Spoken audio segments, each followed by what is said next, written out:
Di wilayah Sumy, awak mortir angkatan bersenjata Ukraina dihancurkan oleh serangan drone Rusia.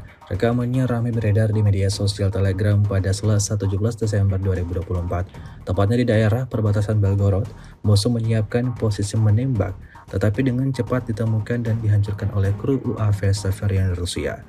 Alih-alih berhasil menjalankan misinya untuk menyerang Rusia, pasukan Ukraina justru diserang habis-habisan oleh drone Rusia.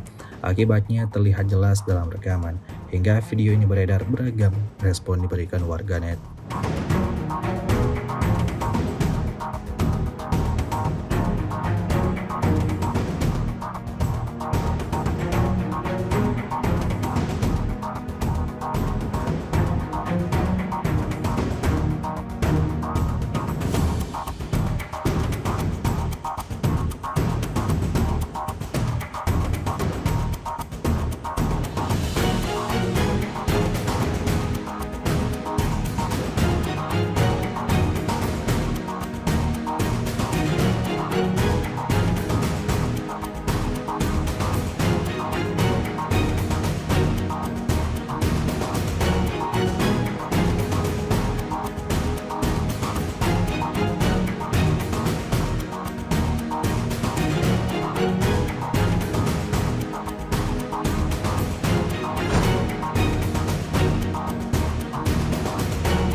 Download Tribun X sekarang, menghadirkan lokal menjadi Indonesia.